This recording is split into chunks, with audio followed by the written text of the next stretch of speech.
بات بتاتا تو لوگ انکار کو سینکڑوں سال. کہتے ہیں بلخ میں قحط پڑ گیا, لوگ ہجرت کر کے سمرقند آ گئے. ایک سیدوں کا خاندان بھی آیا, ایک ایسی خاتون بھی آئی جس کے ساتھ 3 بیٹیاں تھی, بیٹا بھی کوئی نہیں, خاوند فوت ہو گیا. مسجد کے ساتھ مہمان خانے بنے ہوتے تھے, وہاں اس نے بچوں کو ٹھہرایا اور نکلی سمرقند میں کہ کوئی آدمی مل جائے. تو وہ سیٹھ صاحب چودھری صاحب کہنے لگے مجھے کیسے پتا چلے گا تو سید ہے, مجھے بتاؤ. کسی کو چوک میں کھڑا کر کے کہا جائے بتاؤ تو کون ہوتا ہے, اس شخص کا کیا اشر ہوتا ہے, کیا حال ہوتا ہے. کہا کیسے پتا چلے گا؟ تو سید زادی نے اپنا پلو کھولا اور اپنے آنسو دونوں آنکھوں سے صاف کیے تو کہنے لگی اللہ تیرا بھلا کرے, میں ثابت نہیں کر سکتی کہ میں حضور کا خاندان, میرے پاس کوئی دلیل نہیں, میں نہیں بتا سکتی. چل ٹھیک ہے, چلی گئی. کسی نے بتایا کہ یہاں ایک یہودی بھی رہتا ہے, وہ بڑا سخی ہے, یا آتش پرست ہے, یا پارسی ہے کافر غیر, سخی بڑا ہے. اس کے پاس گئی, بیٹھی رہی, لوگ بیٹھے تھے. جب چلے گئے تو قریب گئی, کہنے لگی مجبور ہوں, پریشان ہوں, غریب نہیں ہوں. کہنے لگا بی بی تجھے کبھی دیکھا نہیں, سمرقند کی اتنی آبادی نہیں, میں سارے شہر, تو کون ہے؟ تو کہنے لگی تعارف نہ ہی پوچھے تو اچھا ہے. اس نے کہا چلو اگر پتہ چل جائے تو. کہنے لگی میں مسلمانوں کے نبی کی اولاد ہوں. مسلمانوں. اس نے کہا پیغمبر خدا کی اولاد. اٹھ کے کھڑا ہو گیا, بی بی کو ساتھ لیا, گھر گیا. کہنے لگا جو صاف ستھرا کمرہ ہے نا اسے پھر دھو ڈالو, ایک دفعہ پھر دھو ڈالو. کمرہ دھلایا, صاف کرایا. پھر کہنے لگا بی بی میرے برتن زیادہ صاف ستھرے نہیں, میں نئے نہ خرید کے لا دوں. پھر نئے برتن لایا.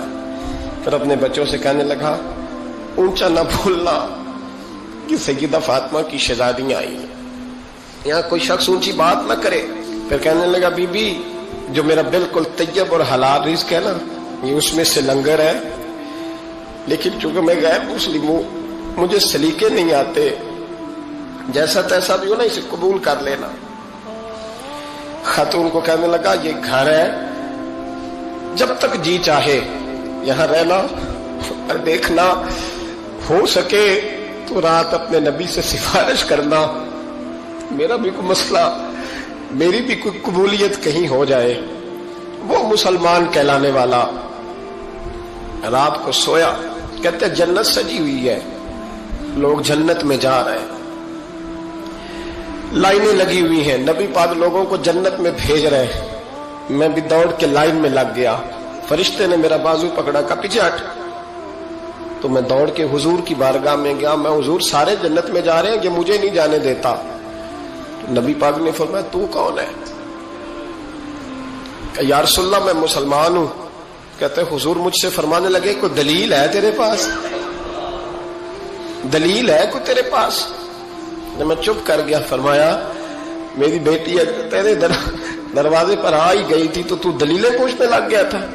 میں جا دوڑ جا. سویرے آنکھ کھلی تو گلیوں میں ڈھونڈتا پھرتا ہے, تلاش کرتا پھرتا ہے, کونے کونے میں جاتا ہے وہ سادات کا گھرانہ کہاں گیا. ڈھونڈتے ڈھونڈتے اس غیر مسلم کے دروازے پہ جا کے پہچان لیا. تو کہنے لگا خدا کا واسطہ جو تو نے نوکری کی ہے نا ان کی مجھ سے 11 گنا لے لے, یہ سادات کا گھر مجھے دے دے.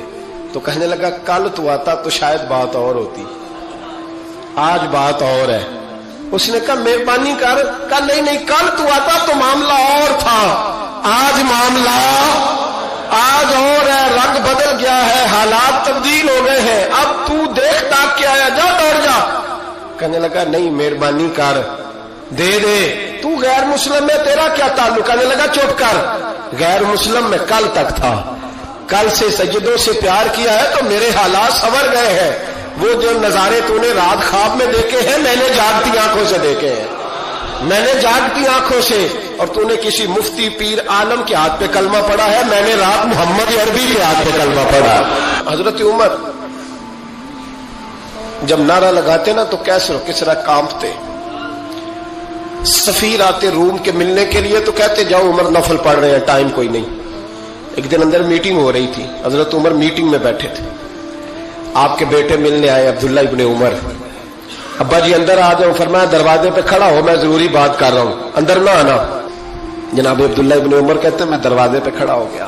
تھوڑی دیر گزری تو امام حسین بھی آ گئے. ایک حدیث میں, ایک روایت میں امام حسن کا لفظ بھی ہے. امام حسین آئے, آ کے عبداللہ ابن عمر سے کہنے لگے عمر فاروق اندر ہے؟ تو کہا وہ اندر تو ہے. تو کہا آپ کیوں دروازے پہ کھڑے؟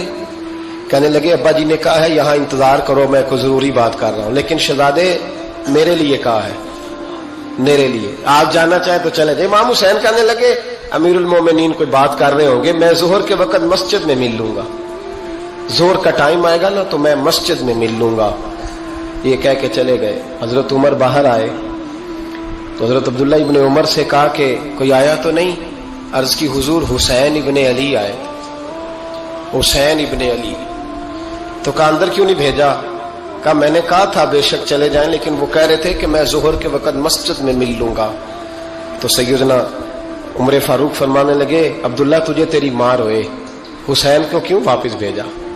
پھر عمر, دنیا داروں کے سامنے ڈٹنا, کھڑا ہونا عمر پہ ختم ہے, لیکن جو اندر کی بات ہے نا, روح کی, جو عقیدت کی بات ہے, جو وفا کا رشتہ ہے, اس کو کون سمجھے؟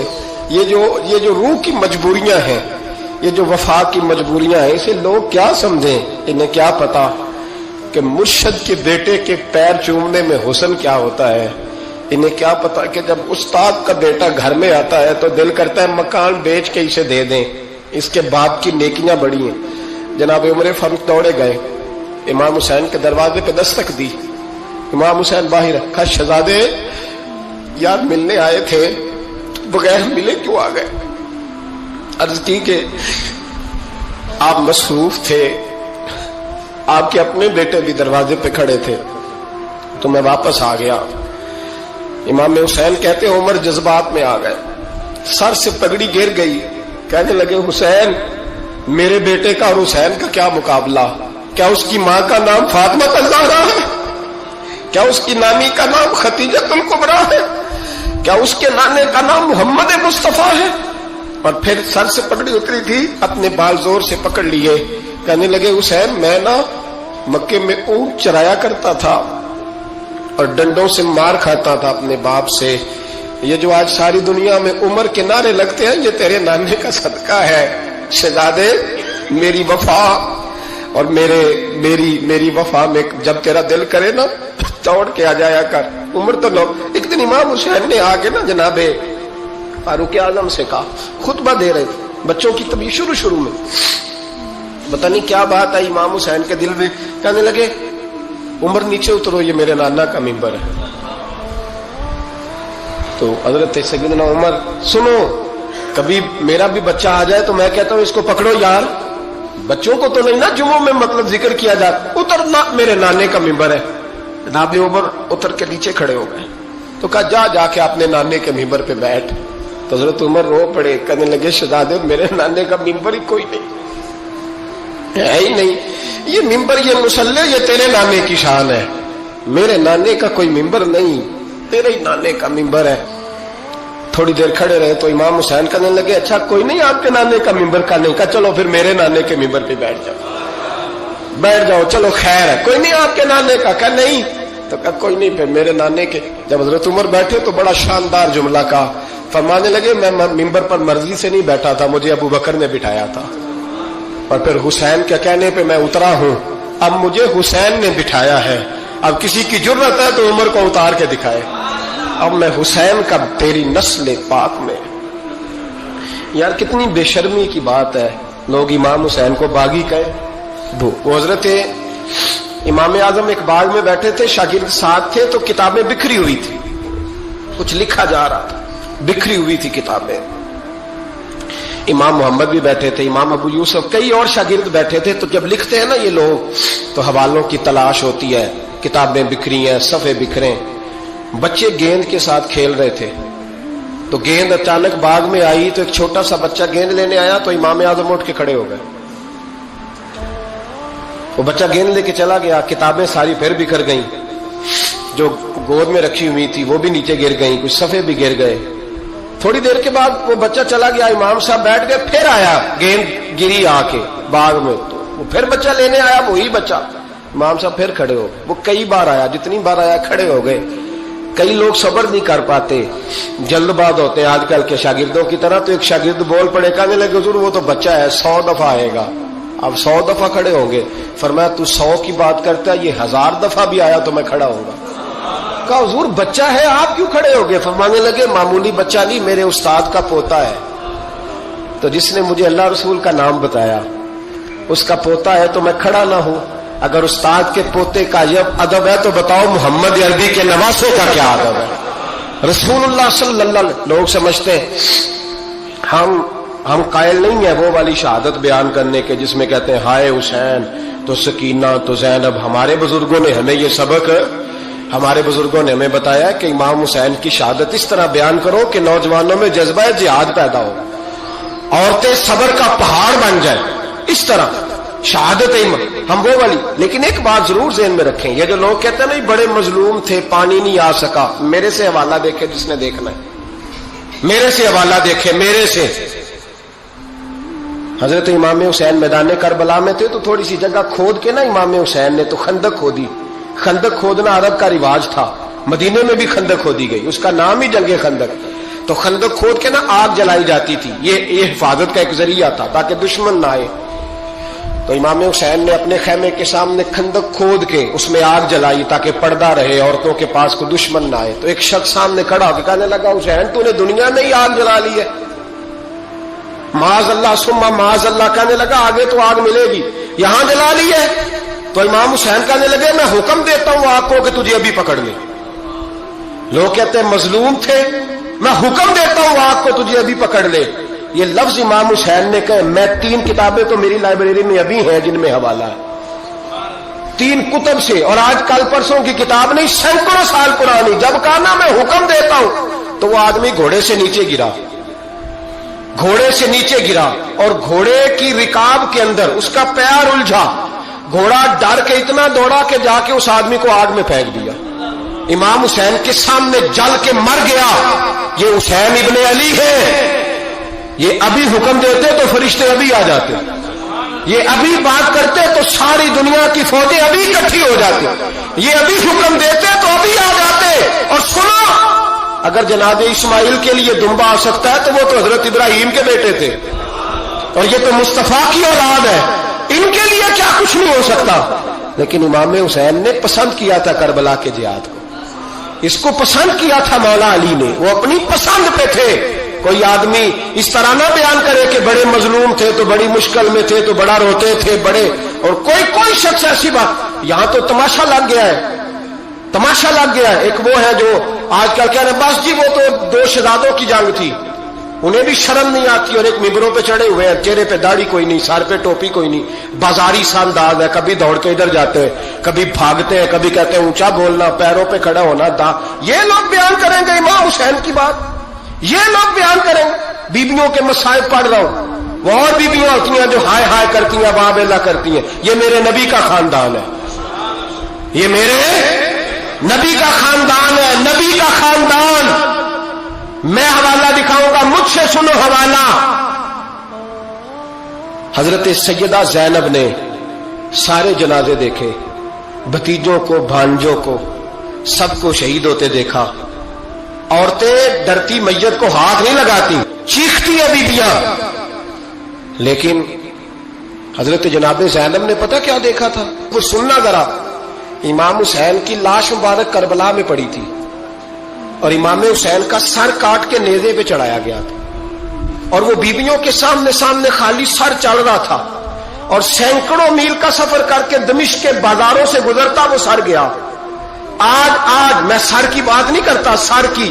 آپ مرد ہیں، جوان ہیں سارے، یہاں کسی کا کٹا ہوا ہاتھ پھینک دیا جائے نا، ہاتھ تو لوگ چیخے مار کے دوڑ جائیں گے، بلکہ ہاتھ تو دور رہا، کسی کی انگلی کاٹ کے یہاں پھینکی جائے تو لوگ چیخے مار کے مرد دوڑ جائیں گے. لیکن کٹا ہوا سر دیکھا، لاشیں دیکھے. یزید کا دربار آیا، بی بی صاحبہ کو نا ایسے عورتوں نے اپنے حالے میں لیا ہے. سیدہ زینب وہاں بیٹھ گئیں. تو جب بولا نا یزید دربار میں، کہنے لگا کہ دیکھو اللہ نے عزت والوں کو عزت دی، معاذ اللہ ثم معاذ اللہ. اور میرے مخالفین کا کیا حشر ہوا جب اس نے دیکھیں نا، ایک آدمی مجبور ہے، مقہور ہے، اتنا لمبا سفر ہے، غربت ہے، پیاس ہے، بیماری ہے، کیا انداز ہے جب اس عالم میں یزید کے دربار میں اس نے گستاخی کی امام حسین کی۔ یہاں لوگ کہتے ہیں کسی کو کچھ نہ کہو، کہ کیوں نہ کچھ کہیں، جو سیدنا امام حسین کے بارے میں بات کرے گا زبانیں کھینچیں گے اس کی، جو صحابہ کے بارے میں بات کرے گا ہم کرنے دیتے ہیں؟ یہ کیا بات ہوئی؟ گستاخی کرنا، بے ادبی کرنا، یہ کون سا دین ہے؟ یہ تو تم بے دینی پھیلا رہے ہو۔ سنو، جب اس نے بے ادبی کی تو سیدہ زینب چپ نہیں رہی، بلکہ حضرت زینب بولی اور کھڑی ہوئی، اور آپ نے تلاوت کی قرآن مجید کی اور آیتیں پڑھی، کہنے لگی وَتُعِزُّ مَن تَشَاءُ وَتُذِلُّ مَن تَشَاءُ بِیَدِکَ الْخَیْرُ، اور آپ فرمانے لگی یزید تو کہتا ہے تیرے مخالفین پسپا ہو گئے، تجھے عزت ملی؟ آپ فرمانے لگی یہ تیرا دربار ہے نا، یہ تیرا سجا ہوا ہے نا، تیرا اس وقت ڈنڈا چلتا ہے نا۔ فرمانے لگی چند سال ٹھہر جا، تیرے اوپر لوگ لعنتیں برسائیں گے، اور فرمایا جب جمعے پڑھے جائیں گے تو لوگ میرے حسین کے نام کے خطبے پڑھیں گے۔ فرمایا آج یہ تیرا دربار ہے نا۔ حضرت نعمان بن بشیر صحابی رسول تھے، وہ کہتے ہیں میرے قریب ایک نابینا صحابی بیٹھا تھا، سنو سنو حوالہ میں دکھاؤں گا۔ کہنے لگے میرے قریب اس وقت یزید کے دربار میں ایک نابینا صحابی بیٹھے تھے، جب بی بی زینب نے یہ بات کی نا تو وہ نابینا صحابی میرا ہاتھ پکڑ کے کہنے لگے نعمان علی آ گئے ہیں، یہ تو علی کی آواز ہے، علی آ گئے، جبریل امی بول رہے ہو جیسے، حکمت کے گوہر رول رہے ہو جیسے، دربار دمشق میں وہ زینب کا خطاب منبر پہ علی بول رہے ہو جیسے۔ کہنے لگے علی آ گئے، علی، یہ تو علی کی آواز ہے۔ جناب نعمان بن بشیر کہنے لگے نہیں، علی جب بولتے تھے تو بڑا رنگ ہوتا تھا، ابھی تو زینب کھل کے بول ہی نہیں رہی، ابھی تو زینب ستائی ہوئی ہے، ابھی تو زینب زخم کھا کے آئی ہے، ابھی تو زینب پیاسی ہے۔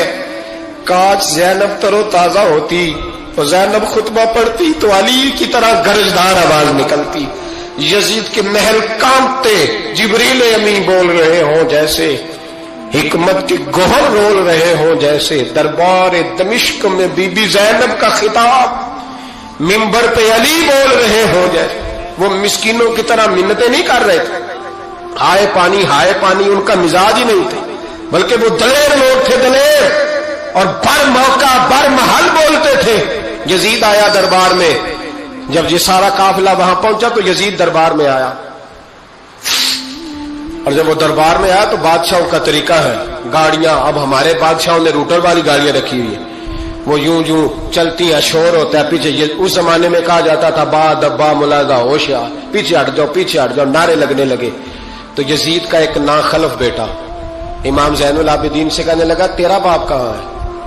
دیکھ یہ میرے باپ دادا کے نعرے، دیکھ میرے باپ کے نعرے، تیرے کدھر ہے؟